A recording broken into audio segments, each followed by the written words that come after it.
There's something going on in gaming that every gamer needs to pay attention to because it has the potential to change the landscape of every single game we know and love. So the games industry kind of just told 1.25 million of you to get lost. And that's because as the EU petition crossed that threshold, Video Games Europe issued their response to stop destroying games. And it's quite fun. Now, you may not know who this group are, but you probably know who the ESA are. That's the US games industry body. They've been involved in all sorts of fun things like crushing game preservation efforts. Anyway, Video Games Europe is essentially the EU version of that. And their message is fairly simple, that if this all succeeds and goes through, that online games would become prohibitively expensive to develop. The developers might abandon Europe entirely. No, they won't. An initiative comes forward for gamers to be able to use the services they paid for 10 years after they paid for it. What this is if I buy a game in 2010 and now it's 2025, we're just starting to get to the point where servers can be turned off. This is what happened recently with the game Anthem, with a bunch of other games that are just like it. So if you paid for Anthem, you just can't play it anymore. We've never in our human history had something like this happen. We're actually getting to the point where games that were made for old tech are not playable anymore, so should the devs still update it? This is an ongoing conversation. What the literal government lobbying organizations came out and have said is if you do this, they're not a viable option. It's going to have illegal content be a thing. See, they're trying to say, you guys don't understand. It's going to be, there's going to be illegal content, and we can't keep your data secure. And my gosh, it's going to leave the rights holders liable. No, it's not. No, it's not. What we're trying to do is get all these laws changed. If I buy a game, do I own it? The government has said no.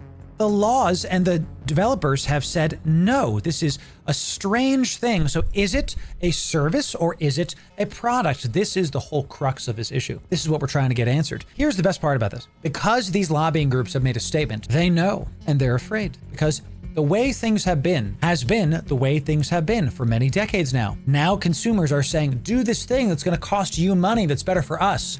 And they go, listen, but there might be insecurity. Games are going to get pirated even if they don't let people buy and sell things like we're talking about. This is a red herring. This is ridiculous. And they're just trying to protect their own bottom line. Let's keep listening to what Bellular has to say. And that it would force the likes of private servers, which could be sketchy, which could steal your data and lead to scams. And if that sounds familiar to you, I wouldn't really be surprised. I mean, this is basically the same playbook that gets wheeled out every time there's some sort of like consumer body that's demanding some change. It's essentially worst case scenarios, fear tactics, corporate panic, all that fun stuff. Now, if you get your way, I mean, look at the language here, right? The decision to discontinue online services is multifaceted, never taken lightly, and must be an opinion for companies when an online experience is no longer commercially viable. Because if you don't let us do this, players are going to they're going to steal your data. There's going to be illegal content. Ooh, scary. Yeah, like it's a bunch of fear tactics to get you afraid, to make you think that what they're doing is actually for you.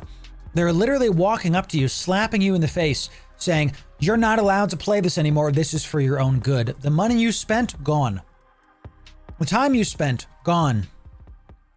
It's ridiculous. Worst case scenarios, fear tactics, corporate panic, all that fun stuff. Now, if you skim the news, you know the data stories hit us every week. Like, say, when British Telecom had a breach that exposed loads of my family. That was cool, and it's why I love today's sponsor, Incogni, who actually... When a reaction video has an ad, we're going to watch the whole thing out of respect to the man. So let's watch the ad. Just got even better. So their core service already scrubs your data from more than 250 broker sites and keeps it down with continuous suppression sweeps. But the new unlimited plan adds a feature called custom removals. Here's how it works. You spot your details anywhere online, you paste the URL into your Incogni dashboard, and their privacy team files the legal takedown. And then, in about 45 days, that page is gone. There are no limits and submissions for this feature. That's pretty sick. You can just keep on feeding links until your search results are nice and spotless the way that you want them. And I just think of this as like routine maintenance for my digital life. And if you want that same peace of mind, head to incogni.com/BellularNews. You'll get 60% off the annual unlimited plan. Gives you a nice clean slate, keeps you secured, and that's why I highly recommend them. Pretty cool. Here's the thing today. We can't just go purely full on us versus them. For Harmony, what we need is balance. Balance between players, devs, and publishers. If any one gets too powerful, then the others, of course, suffer. And we get evidence of this all the time within games. For just one example of that imbalance, take a look at what Microsoft recently did. They essentially pulled a whole bunch of their contracts with third-party game developers, right? And from what we understand, purely this is because of them making strategic changes. Now, there was no clause in those contracts to protect those developers, meaning that some are now at risk of closure. My point essentially being the power imbalance is so bad that even a big contract like that does not have protections for a no-fault termination for a development studio. That's one example of the imbalance. And why does talking about something like this matter? Why does this imbalance matter? Because right now, the pendulum is too far in the favor of publishers, not developers. There are plenty of indie game studios that are like, oh, you want us to just keep using our game? Sure. There's laws to stop us from doing XYZ. Maybe we can talk about that. Right now, we needed to swing back more towards pro-consumer stuff. All the Stop Killing Games initiative is, if I paid for something, I want to be able to use it in 20 years. I bought this mouse. I can use this mouse. I've had this mouse. I've had my Razer mouse, which is my main, second computer mouse. I've had this for 10 years. Imagine they just go, hey, we've discontinued the Razer and we've discontinued the Death Adder. Sponsor me, Razer, thank you. This mouse I've used for literally 10 years and it still works fine and it's still fantastic. If all of a sudden Razer goes, hey, you can't use the Death Adder anymore because we've decided to shut down the servers, I'm probably not going to buy another Razer product. But gamers are used to this kind of thing where it's like, hey, we have the next version, we have the next Call of Duty, blah, blah, blah. We need to be able to get to a point where we as gamers are voting more with our wallets on studios, publishers, and devs that are actually doing these kind of procedures. That's the only way that this is going to work. The other way this is going to work is if we get legal help. That's why Stop Killing Games is such a big deal. It did pass its 1 million signatures need in the EU to get this started. Even if we're not in the EU, this matters because if something starts in the EU, it could come over to the States. Hopefully, we'll be able to get this to come over to the States. So many people, the whole point of Stop Killing Games is essentially that same imbalance again. Devs get screwed, consumers get screwed, and in so many cases, the ESA and Video Games Europe, at their worst, are just pushing for more power to the larger interests, to the larger publishers, the ones that I think everyone would argue do have too much power relative to everyone else right now. I don't want these publishers to go bust, but I do want balance. And that's why I'm keen to see this movement through, to see where... That's what we're saying. We talk about this a lot. Balance is something we need to have. We talk about this all the time. You're entitled to nothing. We've said this in many, many videos. We're not entitled to stuff. Some people argue that our spend gets us a certain amount of, call it guaranteed experiences. What's happening right now is the publishers hold all the cards. The devs make games for their publishers. The publisher dictates the price, roughly speaking. The player pays that premium. So the devs are the ones that are slaving and getting stuff done. The publisher is basically a distributor. When you actually look at how stuff's done, you go, why do we need the publishers? And it's a great question. There's a lot of reasons for that. Marketing involved, the homogenization of platforms. If something is just a PC game on Steam, it might not do very well. But if something is a PC game on Steam that's also getting developed and pushed onto Xbox and onto PlayStation or on the Switch, something like that. Not gonna happen for Nintendo, but you know what I mean. It's gonna have more users, more clout, more sales, all this other stuff. So right now we need more balance. World of Warcraft put out WoW Classic and they made their own version of WoW Classic as they saw a bunch of private servers crop up. I didn't love how they shut down the Nostralis server. This was one of the biggest private servers ever, but you could argue that that was okay because now they opened up the WoW Classic servers. Now they can all play together kind of like that. What I think should happen is at least a conversation about if a game studio decides they're not going to upkeep a game anymore, what happens? That's what we're happening right now. Like Blizzard took World of Warcraft, said, look, we're going to make WoW Classic servers. We're going to upkeep this. Y'all want this. We're going to upkeep it. We're going to do it ourselves.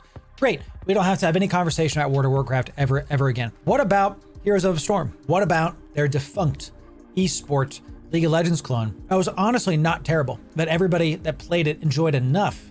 It was a bit toxic and there was a lot of cheats and a lot of hacks, like all dead games. That's the same story. I want to be able to play those games again, and you just can't. It's just in a vault forever and that's it. Instead, let certain people buy the use of those games and then have them on servers for us to play on. I'd happy pay £5 $5 a month to be able to play Heroes of the Storm on a server that like I rent off. You know, like if I'm renting a Dune Awakening server or a private server, it's like $30 for like 5 to 10 of my buddies to play with minimal lag, right? If I want to play Heroes of the Storm with some of my buddies, why can't I pay Blizzard $30 a month? What's wrong with that? But they were saying, oh, it's going to have illegal data. You're going to get hacked. Gamers see that and go, no, we're not. Like, really? Come on. You're not going to. If I see a server labeled something sketchy, please join friend. Yeah, I'm not clicking that button. There's obviously scare tactics going on there, so no thanks. It goes. And it's why today's video exists, because now that there's been so much buzz. And, this is a really good point. Papa John says, as a parent, of a young gamer, I wouldn't want my child on a platform that isn't policed or monitored. This is my point, Papa John. I totally agree with you 100%, but that's on the parent to monitor. That's on you. And the parent to go like, look, you're not allowed to go to a bunch of like free private servers. You have to be on an official monitored server. That makes sense to me, but that's your decision to make. Because if a game dies, it's dead. What if your kid likes, I don't know, a certain Fortnite mod and then it goes away and now it's gone forever? It's just dead? Time to talk about what happens next, because the real fight hasn't even started. Let's hit the two things that Video Games Europe dropped, which basically are a statement and a policy paper. They kind of cover the same thing. And what they basically do, right, is restate current law. Essentially, that being that games are licenses. You don't own them. It's just a license, and that even does include a physical copy. Well, that's funny. If they're licenses and I don't own them, then why the hell am I spending $80, $60 for a digital good? If it's licenses and I don't actually own the game, why the hell am I spending close to $100 for a Fugazi? This is my problem, and I think it's everybody's problem with this. Video games are a luxury good. They're not something you need to survive. All you and I have to do is stop giving these publishers money for things that we don't actually own. If you can come in and just say, hey, you guys, this is a license and we're revoking your license, well, guess who's revoking the use of his credit card? You know, it's just that simple. I don't give any money to Blizzard anymore. I don't stream their games. I don't do their stuff because of the recent controversies that they've been going through. That's my decision. I don't play Tarkov because back in the day, they were copy striking YouTubers that were critical of their game. That's my choice. What you're telling me is that publishers, since the game is not owned, they can just go, that's not yours anymore whenever they want. That's not healthy, and this is the problem. All video games, whether digital or physical, are licensed. Do you see the hubris? We get to dictate what you do with the thing you bought. This is what I'm telling you. There's more of us than there are of them. They need us more than we need them, because we don't need to give big publishers our money. There's plenty of indie games that will do just fine without with our support. The big publishers need us. We don't need them. We can get plenty of excellent titles without having to do that. And I saw this post, if buying isn't owning, piracy isn't stealing. I disagree with that, but I understand the sentiment. There's a verse in Ecclesiastes, or it might be in Proverbs, that says, it's a prayer. It says, Lord, please help me not to be so poor that I have to steal to eat, but not to be so rich that I forget about you. I think about that every day. But right now, the gaming industry is erring on the side of stealing to eat. With that said, you don't have to buy a game. Just don't play it. Let's say one of my favorite games growing up was Command & Conquer. They did a remastered Command & Conquer. I bought that immediately because I was like, oh, I want to support this. If you're telling me that this is how it is, that I don't actually own the game, I can't boot up my Yuri's Revenge and put the disc in, that's not my game. I'm not buying anything from any big publishers. I'm only going to buy stuff from developers that sign Stop Killing Games and say, hey, you own the game. The first publisher to come out and say, hey, it's not a license, you own it, and we're going to figure out how to make sure you own it for 30 years minimum. Let's just let's not say forever for legal reasons. Let's say 30 years minimum. That's a lifetime. The first publisher to do that gets my undying loyalty, because we don't need them. They need us. They need our money. They need our support. And if they say we can just take away your crap at any time, guess who's not buying your crap anymore? Now, they say that's both why they can patch games, update them, do all that good stuff, and also why services can be ended under current consumer law, because it's just a license to access a service, not a thing that you own.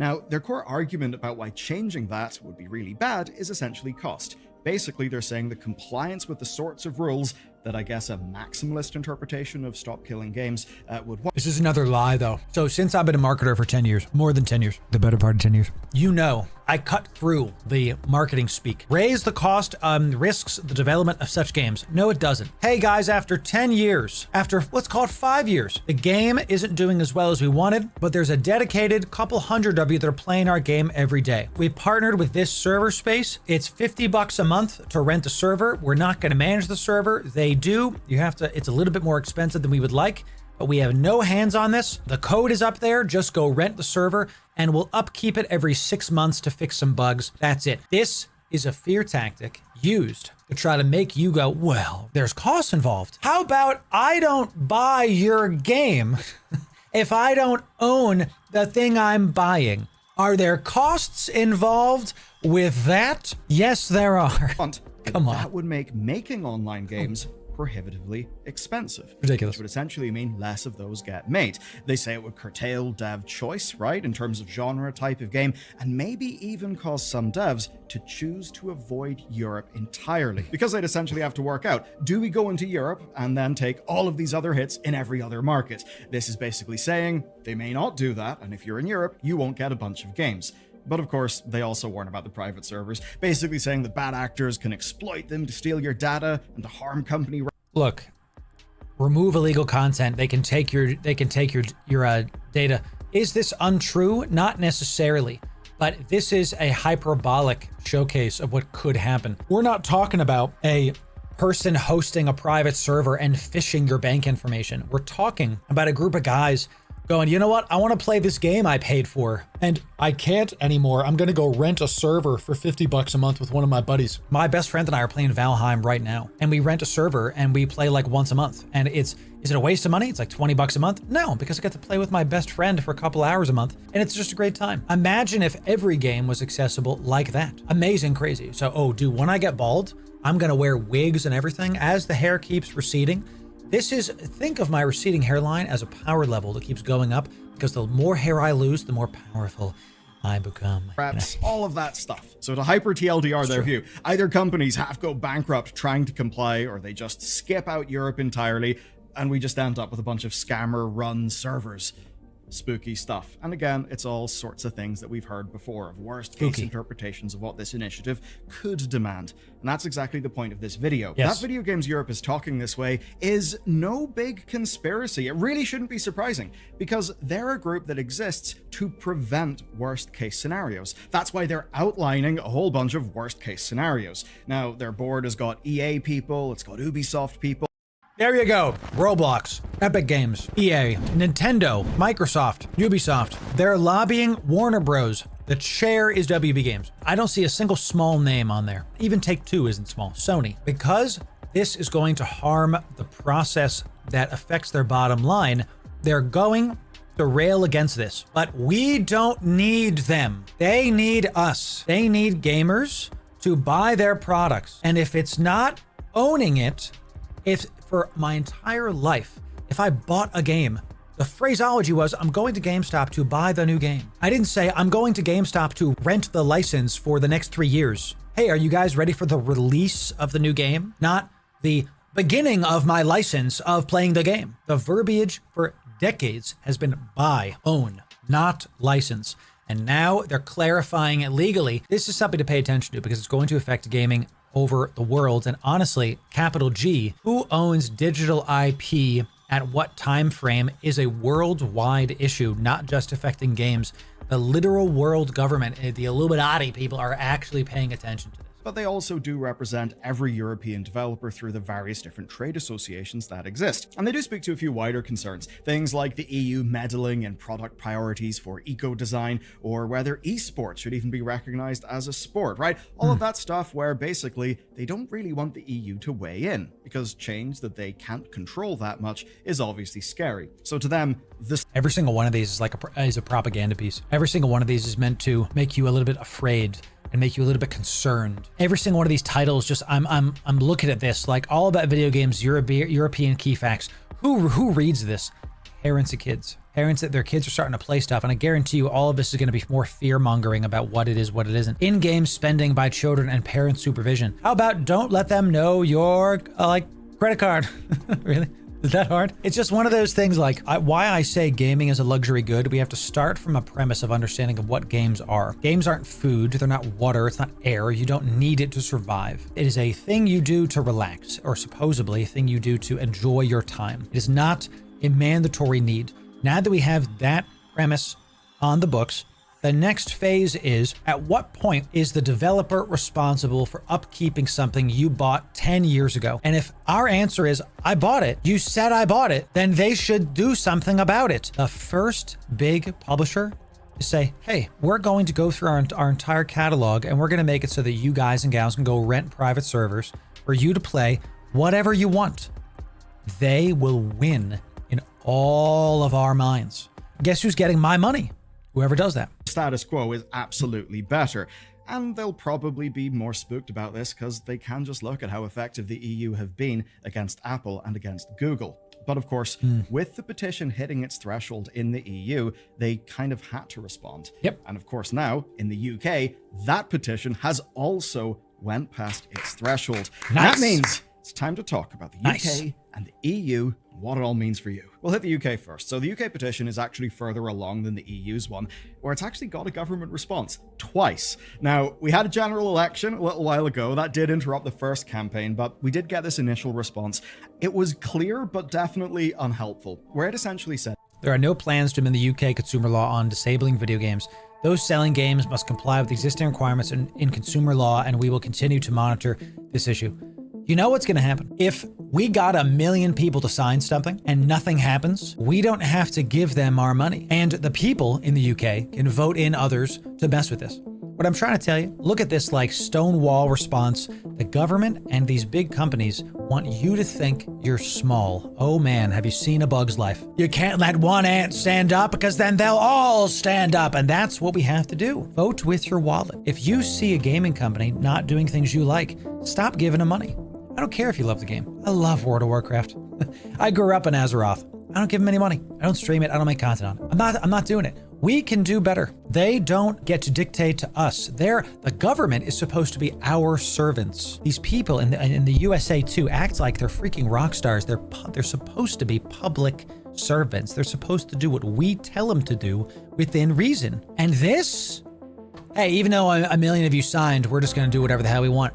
that existing consumer laws Time to vote you out. should already protect buyers in a case where it's unclear if a service can or can't be revoked. And that essentially meant, okay, the law covers it. We don't need to make new laws. What's changed, though, is the signature threshold, because now it's going to be considered for a parliamentary debate. And there's actually even a countdown on the website of how many days there are until we get a debate date. Now, luckily for you, I'm one of the few people who kind of finds watching Parliament riveting, so I'll watch it when the time comes. But here's an example of how this sort of thing could work, right? Another real-world example. This is a farm animal care petition. It was launched in January, passed in April, debated in June, which is really, really quick. Yeah. Why was it so quick, and can we expect similar for Stop Killing Games? Well, basically, in this case, it actually touched existing legislative topics, and also Joanna Lumley was involved. If you're in the States, you may not know, basically, she's a UK celebrity. She's got a long history supporting similar things. It's a topic that cut through to the general public, so obviously, yeah, they were able to talk about it. But here's the thing. Whenever you hear parliamentary debate, you're probably thinking about, the green benches, the Chamber of Parliament with all the MPs gathered. No. It's not that. It was just a single committee meeting. That's how these things can actually happen, where some interested stakeholders attend, a relevant minister shows up, the government's position then goes on record. But in that case, no new legislation emerged. All that happened was promises of future consideration. That was basically it. It was a little bit of a nothing burger. Now, that is an example of a fast petition that had cultural support.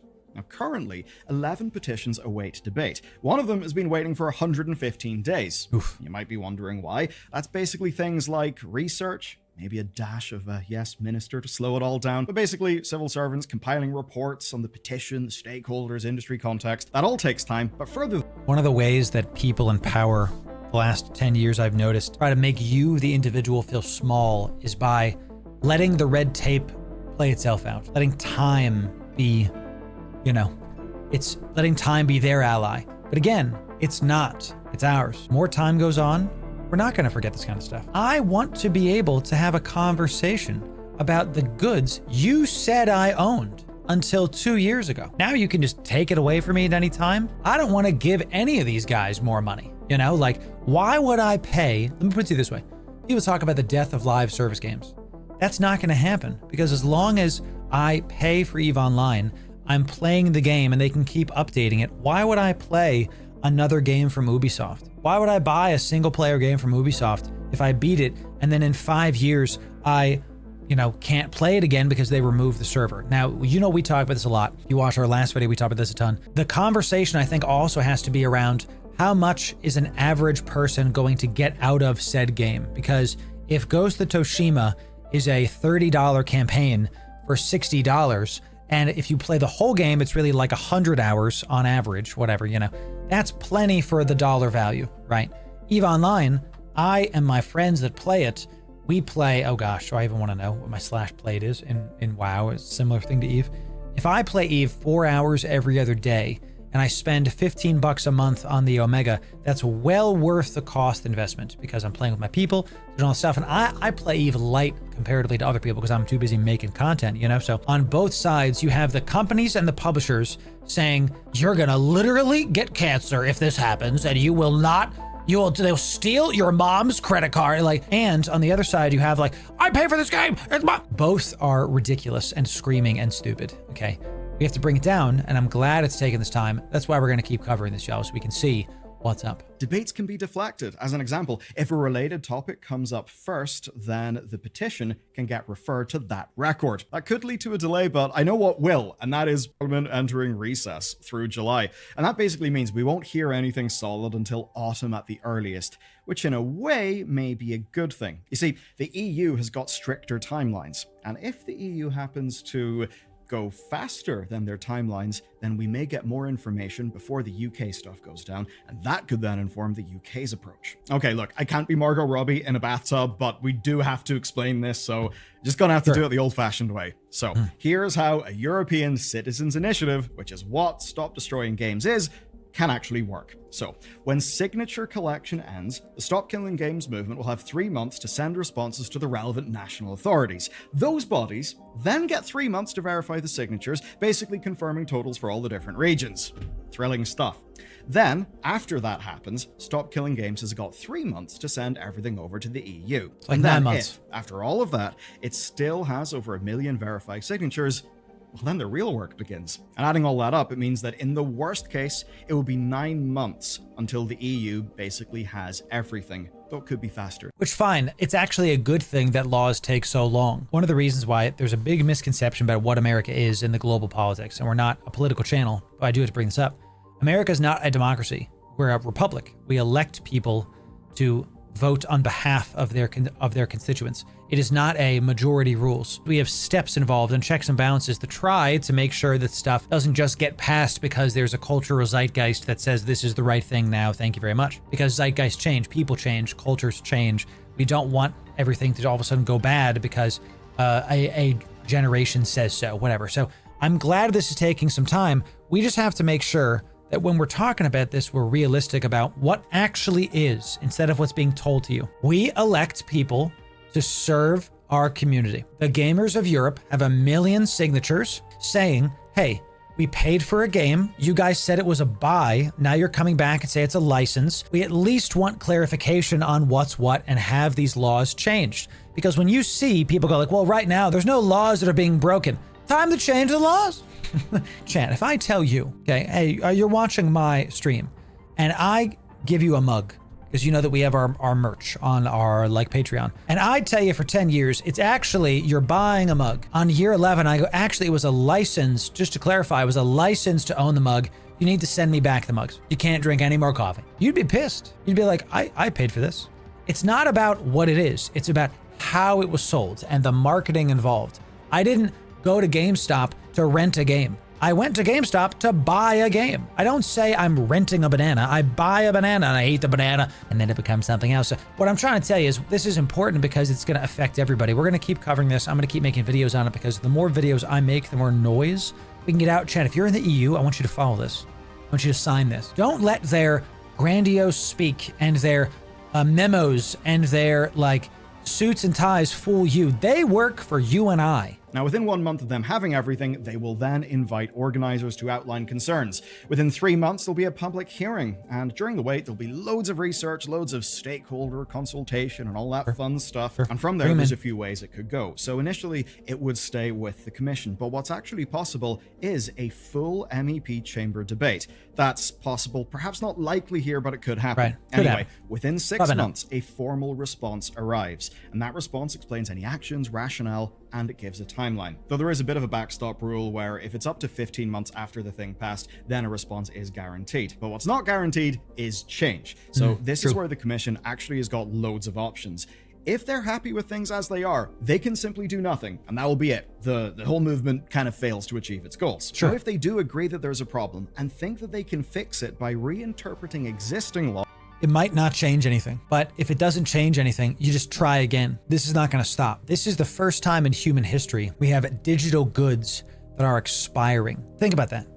If you bought a fridge and it broke, you'd get a repaired part. But if you buy a video game and you try to install the video game you bought 10 years ago and you can't load it up because their servers are off, what do? You know, this is the first time this has ever happened, and let's keep trying.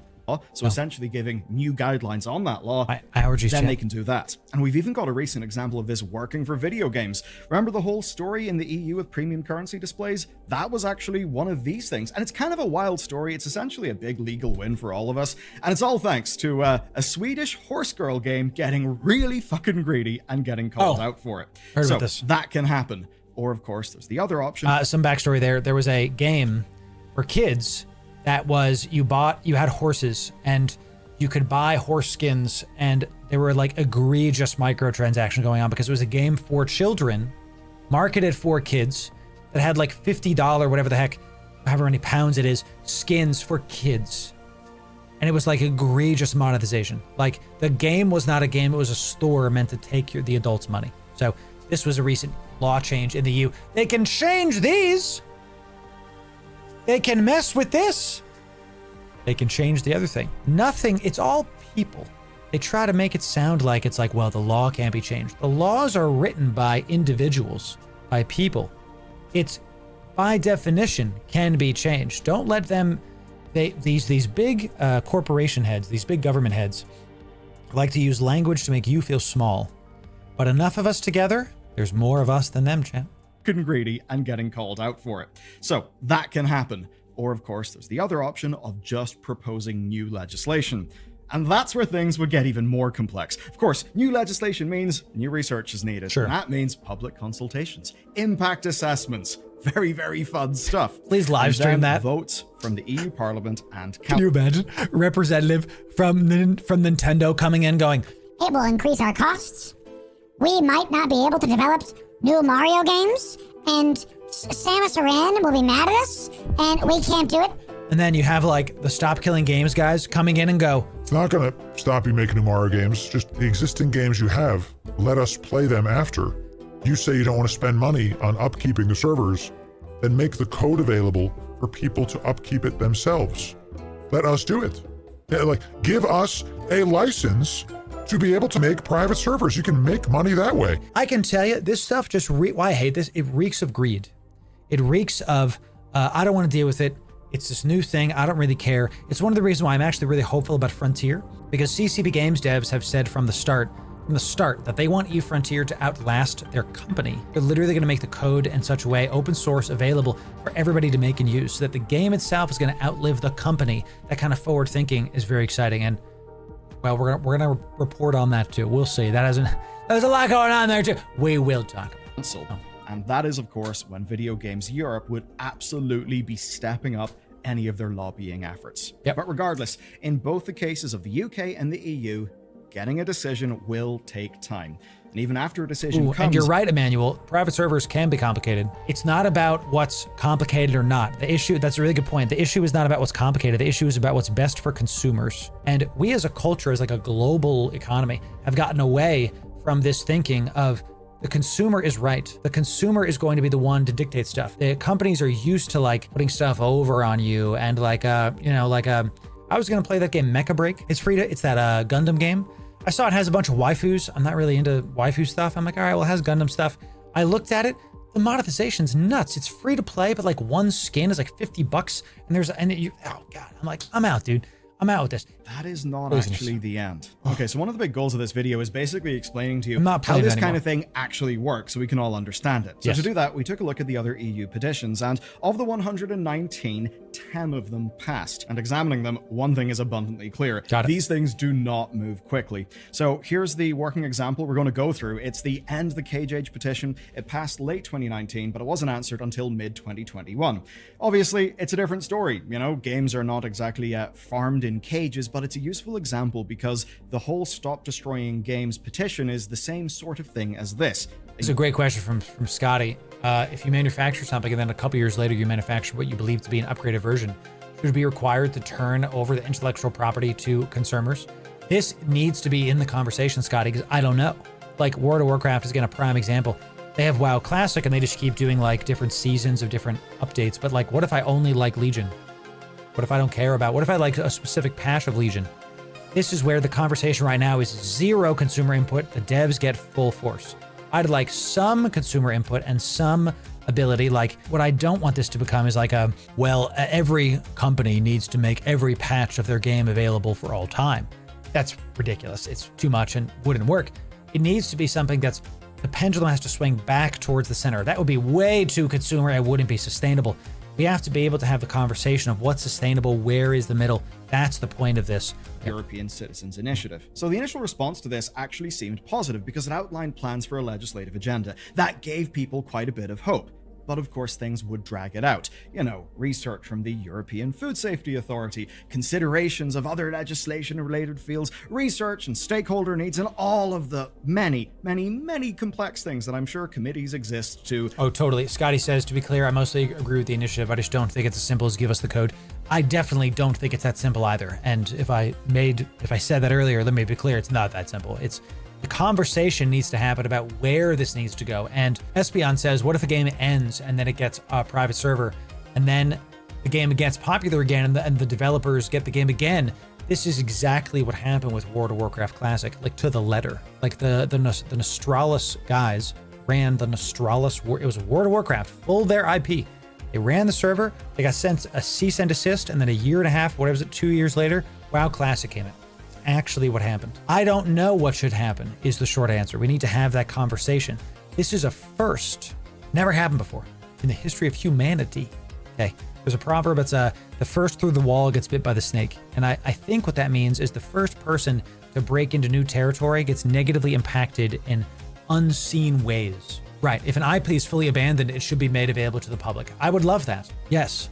Or at least, hey, $5 gets you access to whatever the heck, you know? So, right. But you don't. Timeless words. WildStar, rip WildStar, dude. Crazy. I never had a chance to play, and now some people are reverse engineering it for a decade almost now. WildStar was fun. The PvP was crap. I don't think WildStar would have been as good of a game as everybody says. I saw WoW Ascension. I saw that. I think they're going to go away at some point too, because there's no way they don't get hit with some kind of legal stuff. I don't know, go and commit over. Anyway, how did this all play out? Well, over the following 3 years, there was a whole web of updates, and there was some good stuff, but here's the thing. The specific demand of banning the cages did not happen. So because of that, the petition makers are now suing the European Commission essentially for failing to deliver. And it's not the first time, right? This year, whenever final appeals exhausted, courts confirmed that citizens' initiative petitions, like of course Stop Destroying Games, that those do not create legally binding requirements to implement change. And that's why right. They're just making it very clear. Look, this is not a change it.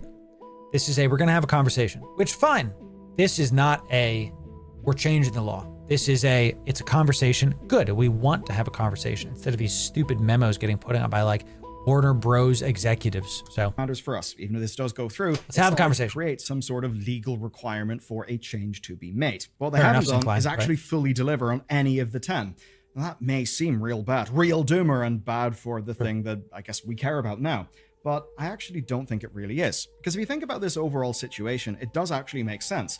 This is a multinational process with global impact, an insane number of stakeholders, and like hundreds of millions of people. That's big. And it means that any changes this is taking as long as it should. I don't think any of this, you hear a lot of people saying like, oh, it's too long. too much. No, this is actually exactly how much it's supposed to be.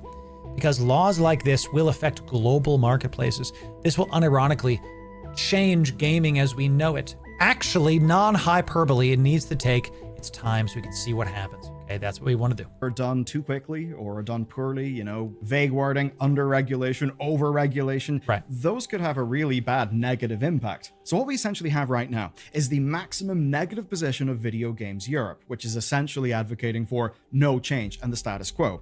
You then have perhaps a maximalist version of Stop Killing Games, which is, let's just say, way over here. Any movement in the direction of Stop Killing Games would mean progress. And that's why, even though I don't expect Stop Killing Games will be fully implemented or anything close to that, I still think it's worth a shot because I agree. I think it has a very real chance of progress. So the EU won't be fast, the UK won't be fast, but they do know that people care. The question then is whether they can do anything about it. And one of the key things there is in fact going to be you. In a way, Stop Killing Games is in an almost dangerous position right now. Here's the big point of today. With the petition passed, many people have treated it like somewhat of a finish line, as if somehow change will just happen from somewhere. I don't know, I'm imagining great point. Drunk Randy in the old South Park episodes just shouting change. So yes, there was celebration, there was a victory, but it's not the full thing. Immediate change won't happen. The danger then is that when that change does not immediately happen, people tend to lose interest, or they get frustrated and they try to just abandon the system entirely. Now, this video is about giving you the context to understand what's actually happening, that this will take a long time and that all parties will need to compromise. Yes, Stop Killing Games, but also, well, the games industry. What compromises will they be willing to make when forced? That's a big question. And if you want to actually influence how that will go, guess what you need to do? You need to follow up. And before he says that, this is not just about us getting the law changed. It's about people showing the publishers and the devs the direction we want this to go in. The fact this hit 1 million plus SIGs, 1.2 million is a big deal. Any indie dev looking at that is going like, if they're smart, if they have any marketing knowledge whatsoever, they should look at that and go, I'm going to build into our terms of service somehow that people can access my game even after if our company is dissolved, if something happens, like I'm going to look into that.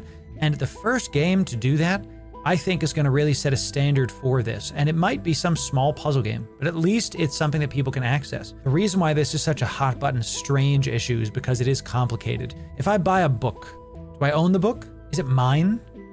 It's in my collection. A digital asset on a disc is still a digital asset.